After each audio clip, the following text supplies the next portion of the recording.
안녕하세요. 정형외과 서희수 원장입니다. 무릎 관절염 환자분들이 가장 두려워하시는 것 무엇일까요? 바로 인공관절 수술인데요. 오늘은 인공관절 수술을 하지 않고도 내 무릎을 좀 튼튼하게 유지하는 방법이나 치료에 대해서 말씀을 드리고자 합니다. 우리 무릎의 연골은 이 뼈를 보호해주는 두께 3mm 정도의 얇은 보호막이에요. 이 걸을 때나 뛸 때 무릎 손상이 없는 이유가 바로 연골이 위아래에서 뼈를 감싸주고 있기 때문인데요.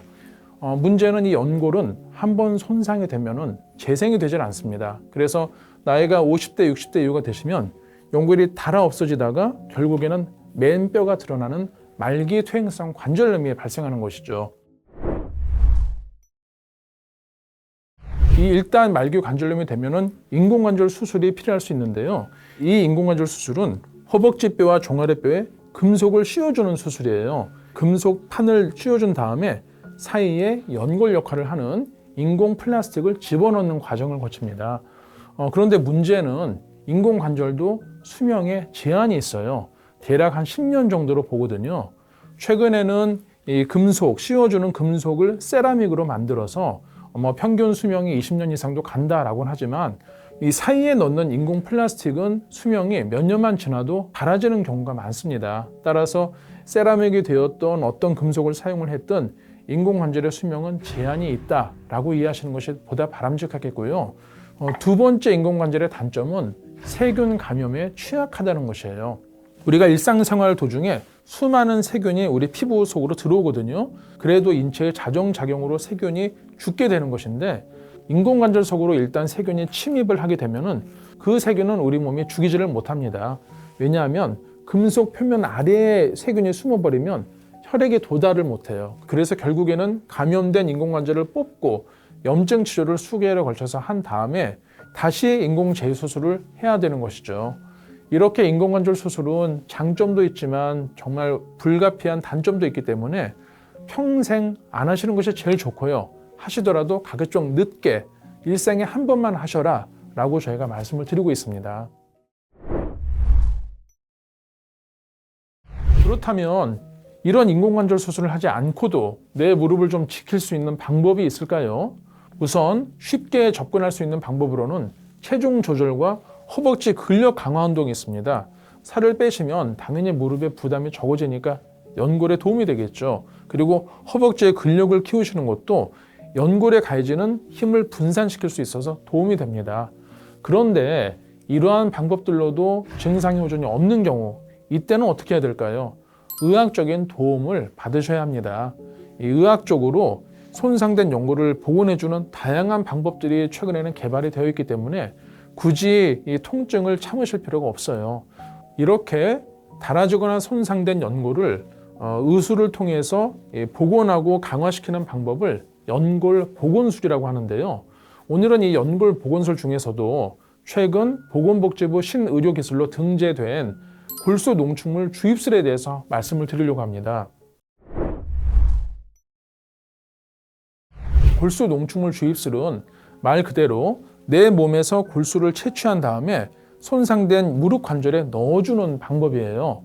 예전에 어르신들이 뼈마디가 쑤신다고 하면 사골국 많이 드셨잖아요. 이 사골국은 소의 뼈를 푹 삶아서 골수를 우려내는 것입니다.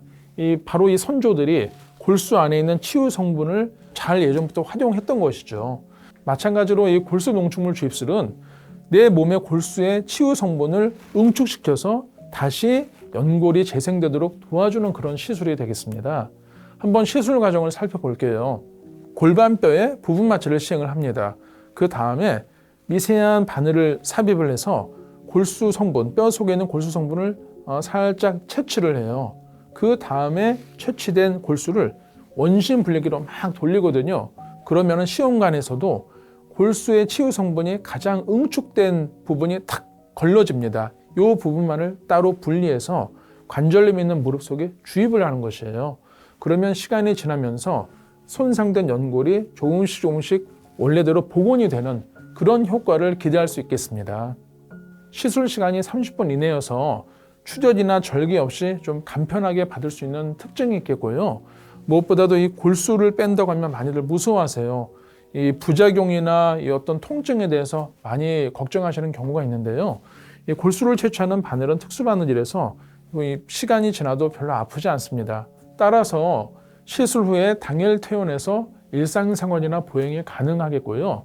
그리고 부작용 면에서도 이 보건복지부에서 안전성과 유효성이 입증된, 인정된 치료이기 때문에 어떤 큰 걱정 없이 안심하시고 치료를 받으셔도 무방하겠습니다. 이 골수 농축물 주입술에 더해서 골수 자극술이라는 다른 연골 보건술을 병행하기도 합니다. 골수 자극술, 말이 좀 어려운데요. 제가 보여드리면서 설명을 드릴게요. 이 연골이 달아있는 무릎뼈에 1mm 정도 되는 미세한 바늘로 이 작은 터널을 만들어줍니다. 그럼 이 터널에서 한 수개월에 걸쳐서 골수가 흘러나오게 돼요. 이 골수 안에 있는 치유 성분이 손상된 연골을 복원하는 것이죠. 그래서 골수 농축물 주입술로 내 골반뼈에 농축된 치유 성분을 집어넣고 또 무릎뼈에서 수개월에 걸쳐 흘러나오는 골수 내 치유 성분이 연골을 강화를 시키고 이렇게 해서 연골의 재생 효과를 극대화하는 것이 바로 연골 복원술이 되겠습니다. 그런데 이러한 연골 복원술도 안타깝게도 모든 분들에게 해당이 되진 않아요. 현재까지로는 관절염 2기에서 3기가 주된 대상이 되고요. 관절염 4기인 말기가 돼서는 인공관절 수술을 주로 권유를 드리고 있습니다. 따라서 말기 관절염이 되기 전 내 정상 연골이 조금이라도 남아있을 때 가급적 빨리 치료를 시작하셔야만 인공관절을 하지 않고도 내 무릎을 지킬 수 있다라고 이해하시면 되겠습니다.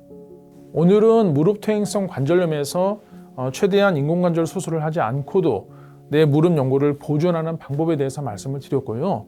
꼭 말씀드리고 싶은 것은 여러 이런 좋은 치료들을 해도 퇴행성 관절염은 완치가 되는 질환은 아닙니다. 왜냐하면 관절염은 질환이 아니라 엄밀히 따지면 노화이기 때문이죠. 노화된 무릎이 젊어지지는 않지 않습니까? 그래서 연골 보건술을 시행을 한 후에도 체중 관리 꾸준히 하시고 허벅지 근력 운동 열심히 하셔서 잘 관리를 하셔야지 건강한 내 무릎을 유지할 수 있겠습니다. 지금까지 정형외과 서희수 원장이었습니다. 감사합니다.